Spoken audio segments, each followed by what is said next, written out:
Welcome to The Democratic Voice, your community action program dedicated to bringing you the issues that impact America and concern Colorado.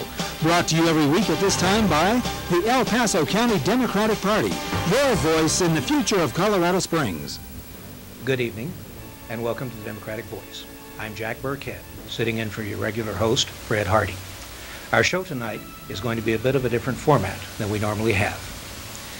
One of the reasons we set this show up and have been running it for the last several years is that many of us in the Democratic Party believed that the local dominant media organizations, both broadcast and print, were distressingly selective in how they covered stories and the type of information they made available to the public. In the spirit of that effort, we have a different type of show for you tonight. One of our city councilmen, Mr. Charles Wingate, has been in the newspapers quite a bit lately. I'm sure most of you have seen this. Mr. Wingate has been charged with many items of, I believe malfeasance is a reasonable word from what the phrase is going on. Mr. Wingate has been talking to us. He has said he would like the opportunity to come on the show to discuss these charges and to speak both to the public at large and specifically to his constituents. We believe that elected officials have every right to address charges brought against them, and we believe that in fact it is a good thing for the public to have these answers and their positions made clear. However, this is the Democratic Party's voice and the Democratic Party's show. Mr. Wingate is not our idea of a good Democrat. Mr. Wingate is a Republican activist. It is necessary that we be as fair and as informative as we can. So for that reason, none of the party officers nor our normal interviewers will be conducting the interview with Mr. Wingate. We have Mr. Art Santillan, a local businessman. Now, we're not going to lie to anybody about anything here. Mr. Santillan's a registered Democrat, and he has worked in party projects in the past, but he is not currently involved in any active way with any of our committees, any of the things that we are doing.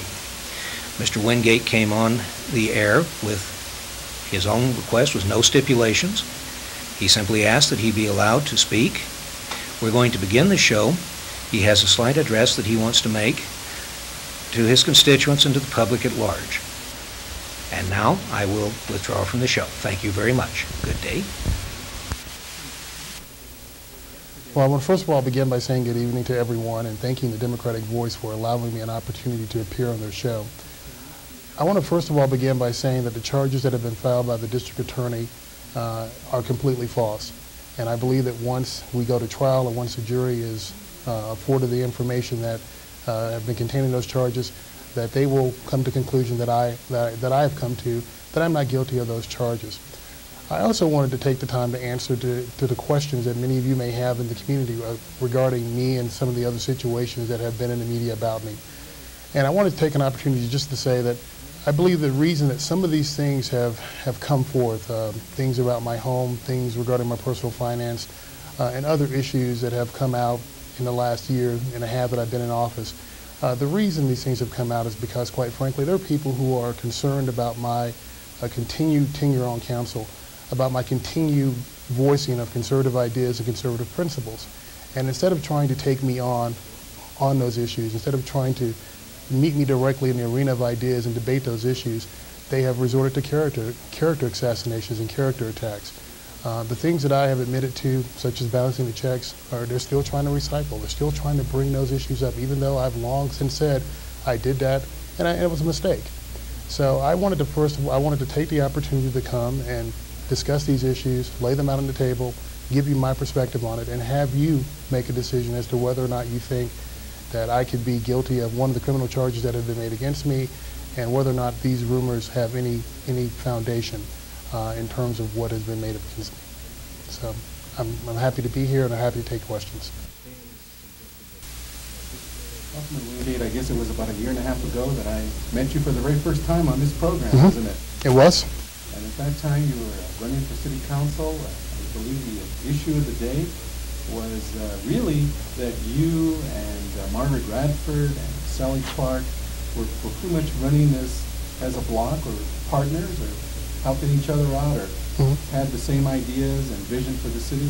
Is that accurate? I think And over this last year and a half, Councilman Wingate, how has that collaboration with Sally and Margaret worked out for you? I think the collaboration has worked fine. There have been times where we've agreed with each other. There have been times where we have not agreed with each other. And during those times where we have had to agree to disagree, we've all kind of understood that that's just what happens when you're making public policy decisions. It hasn't been, to me, a challenge of our friendship that sometimes they may disagree with me or I may disagree with them. So that's just part of the political process, that sometimes even friends disagree about different public policy issues. Do you think that part of that could be a difference in philosophy? I mean, in spite of the fact that the council races are all nonpartisan, it's an open secret that the three of you are Republicans, and in fact, you were pretty active in the Republican Party. Yes. So do you think that there might be a spectrum of philosophy that separates you from, say, Sally or Margaret? I think there is. I mean, just because one is a Republican does not necessarily mean that they embrace the conservative philosophy of what I believe. I believe the Republican Party is home of the conservative philosophy.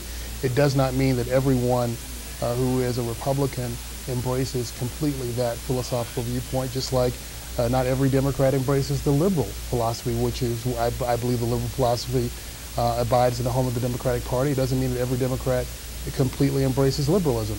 So there are varying degrees of philosophical differences within the party. I think that Margaret and Sally probably could never be confused as being as conservative as I am on the issues. I never would have, I don't, it's not a test of the friendship for me that they have to be as conservative as I am. What I have always asked for is that please understand that here are my philosophical viewpoints. I'll respect yours as much as you will respect mine. So I understand that they're not nearly as conservative as I am, and I'm okay with that. In your opening statement, you mentioned that this conservative philosophy of yours has led to certain positions that you've taken, certain initiatives that you've taken, that you believe may have sparked the controversy. Can you share what some of those positions might be? Well, I came to council with a very specific set of ideas that I wanted to do. I made no secret that I wanted to make sure that we took care of our police and firemen, that they should be our #1 budget priority, that they should be the best paid, the best trained police officers and firefighters, not only in the state of Colorado but in the country. I also felt that we should spend as much as we could to make sure that our roads are smooth and that we had money to take care of our major capital improvement projects. I felt those were the top 2 priorities for the city. I felt that our budget priorities should reflect that, and the set of initiatives that I am working on with Douglas Bruce, I think goes a long way to getting us there. Now, there are people on the city council who, for whatever reason, would like to continue to talk about spending more money on public safety, spending more money on public works, but never actually getting around to solving the problem unless you can get people to pay more money in taxes, or the public will allow them to go into more and more debt. That's the only way they think the problem can be solved. I believe that these set of initiatives, one which would spend more money on public safety and public works, it would spend 8 percentage points more on public works over 8 years.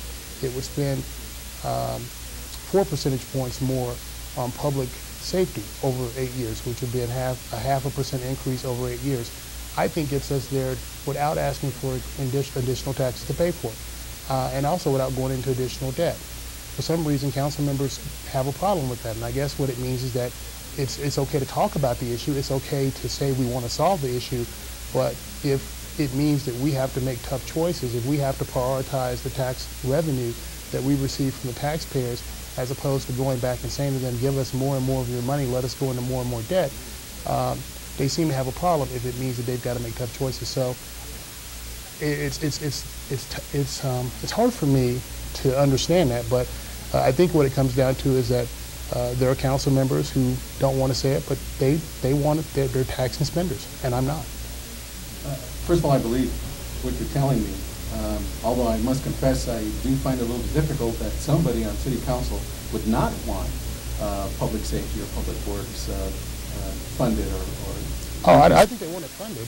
It's just a matter of how you do it. And I think And I think the issue, and that's really a philosophical intent, I believe we should be able to do it within the budget. I think we should do it by making tough choices. There may be programs that we may have to say they were desirable, but they may not be essential right now.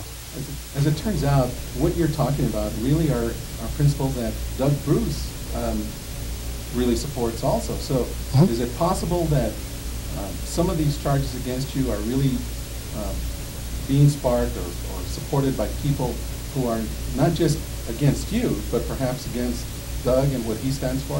I think he's a Republican, as it turns out. Well, he is a Republican, but it doesn't mean that everybody in the Republican Party loves each other.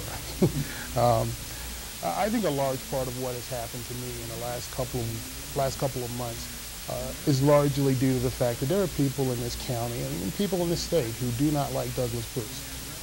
They equate him almost with Satan in terms of their hatred for him, in terms of their loathing for him. And I think that's really sad, because I think Douglas Bruce has probably, whether you like him or not personally, I think the Tabor Amendment has done much in this state to keep us out of some of the financial difficulties that you're seeing other states deal with, because there wasn't anything there to restrain the growth of government spending. Tabor has kept us out of what I think would have been a devastating recession. I mean, we were dealing with maybe, a $300 million shortfall, when other states were dealing with, $1 billion to multiple billions of dollars in shortfall. So I think that while people may not personally like Douglas Bruce, I think the idea and the fact that the voters approved Tabor in 1992 statewide goes a long way to show that he was pretty futuristic in his thinking in terms of how to keep governments out of deficit or out of budget deficit situations long before it became fashionable to think about this kind of things. It may have been this funding and how to fund certainly the pressing needs of the city was the catalyst that finally brought all this to a head. But isn't it true, Councilman Wingate, that early on in your career on city council, your tenure has been marked from time to time with some controversy, beginning with the computer issue and then the return checks and now this? Well, let's take the return checks first. Return checks were done before I was elected.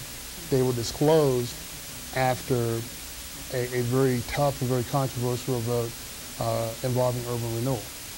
As you know, the first time the Southwestern Urban Renewal Plan came before council in June of last year, it was defeated on a 5-4 vote. Subsequently, council members who had voted against that plan tried to work with those involved with it to try to put forth a new plan that would protect those who did not want to be, in that plan, protect those property owners and give them the opportunity to opt out. That did come to pass, and I think on a 9-0 vote, we approved the urban renewal plan about a month later. But I think there were very hard feelings after that vote. I think the mayor, a couple of days after we made that vote, said some pretty tough things about myself, Councilwoman Radford and Councilwoman Clark at her, I guess, her State of the City address. And I was really disappointed that the mayor took, at that time decided to make an ad hominem attack against the three of us for essentially casting a vote that we felt was heartfelt and really kind of embraced values that we believed in, which is that we didn't think that the government should come in and just give someone the right to condemn someone's property for economic reasons. And so I think that was why those checks came out. I mean, I can only tell you that as a stockbroker, I had just moved to a new firm at the time. I had undergone the same background investigation that you undergo every time you come to a new firm, and those checks did not come up. Those civil cases did not come up. So it was a complete surprise to me. It was a complete surprise to the firm that I was working for at the time that these did not come up. And so I looked at it as someone went out there trying to find those in an attempt to embarrass me. When it was brought to my attention that those civil cases were out there, I immediately said, yes, those are my checks. I need to make that right. I immediately informed my company so that the compliance people in the firm should know what was going on. I don't have to at this point, because I'm not affiliated, have that be part of my securities license. But if I ever went back into the business and ever affiliated with another firm, those would be public record, and everyone would know that I was sued for bouncing checks. So, and as related to the point, I'll just get to that very quickly. It was true that porn was on my computer. Again, when I first came to council, it was pretty obvious. It's pretty normal practice to leave your office open, leave your computer on. No one thought anyone would wander into our offices and do, use our computers. So while it was tough to go through that, at no point was it ever determined that I was the person surfing porn on the computer. So, and I was the first one that wanted that information made public because, again, under our rules of council, that investigation could have remained private, would have never seen the light of day. But I felt it was important for the public to know that there was an investigation of a council member, that the results of the investigation came back, that the charges made against me were not substantiated. So, again, if I could have easily, said never release that, and it would have never hit the light of day. I, as a council member, made the decision and informed my colleagues that I liked a press release issued regarding the investigation. Councilman Wingate, forgive me, but it sounds to me like this is a lot like dirty politics. I mean, people are digging up investigations or initiating investigations, and not because there are allegations or somebody's unhappy with whatever, but rather because it is a political fight, and this is indictments and being held in public before the media, that it's a political thing? Is this what you're saying? I think this is what now passes for political discourse. There used to be a time in politics where if you disagreed with someone, you argued with that person over the merits of the idea. Now what we do, and it's unfortunate, now what we do is we personally attack each other. We question each other's motives. We look into someone's background and we make the comments, well, how could he make those kind of statements with things that are in his background that may not be the most pleasant things to have revealed.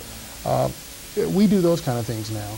And it's unfortunate that that's what political discourse has come to. And I think that's why it's so hard for people, both Democrats and Republicans, to have any faith in the political system when, quite frankly, it's not an argument over ideas anymore. It's an argument over, okay, who's got the most skeletons in their closet? I have two more questions for you. Sure. The next to the last one is going to be this. When I first met you, Councilman Wingate, you were an activist with a political party. You were in a position of leadership with the youth, as I recall. Yes. And I want to know, what has the Republican Party done to either support you or put obstacles in your way? How do you feel about that? I think I hold a nonpartisan office, and I consider I consider my office to be nonpartisan. I did not run as a Republican. I did not ask the party to assist me in my campaign. The party did, distribute some of my yard signs, did hang my yard signs up, did, distribute some of my campaign literature. They offered that to anybody running for city council who was a Republican. I've received a lot of support from activists within the Republican Party. I don't think the Republican Party has done anything to be hurtful to me. I don't think they've said anything critical about me. I think that there may be people within the Republican Party who do not wish me well, who may want to see me fail, but I've not encountered those people, and I have heard a couple of things, but there's never going to be anyone in the party that's going to be happy with everyone, and so I look to it as that's the situation. So I think the Republican Party as a whole has been very supportive of me, and I hope they continue to be. Would you have hoped that the leadership of the Republican Party in the state would have perhaps made a couple phone calls down to Colorado Springs and say, hey, why don't you guys back off a little bit on Charles, and let's discuss and debate the argument, start digging up this stuff? Well, I would contend that, again, this is a nonpartisan office, and I would have been really disappointed had party leaders from the state or even a local level try to intervene in these issues. I represent a nonpartisan office. I represent the people of Colorado Springs. I'm not a Republican on city council, even though I am a Republican, and I consider myself to be a good party man. When I step up on that dais, it's not as a Republican, it's as a citizen of Colorado Springs, someone who is trying to do the best he can on behalf of the city and make the best decisions he can on behalf of the citizens of Colorado Springs. And I think that's maybe one of the great things about having a nonpartisan office is you don't have to think necessarily about the party position. You get to think more about what is in the best interest of the city of Colorado Springs. So I try not to. I would love to see the party try to stay out of these issues as much as possible, especially when we're talking about a nonpartisan office and we're talking about nonpartisan politics. I don't want to put you on the spot, and Sure. I don't want you to name names. Okay. But is it fair to say that it's either somebody on city council or somebody in city administration or somebody, a citizen that is so much against what you stand for that they're stirring up these problems? I think what we have is, and this is not just an issue of a Republican, Democrat, or liberal conservative. I think what we have is that we have people who, let's just say we have elitist people in the city of Colorado Springs. They look down their noses on anybody who isn't in their social stratosphere. And obviously, by the reports that you've heard about me in the media and my financial troubles, I definitely don't. I'm not in that economic stratosphere. And I think those people have made a decision that a working class guy or somebody who's a middle class individual shouldn't serve on city council. And they've made a decision about me, and they've tried to disclose information about me that would put me in a position where I'd be embarrassed or discouraged or frustrated, and that I quit. And I don't think that's the way you handle it. I think the way I've looked at it is resigning would mean that those folks were right. The city has not always had such a good public record on race relations. Is that part of it?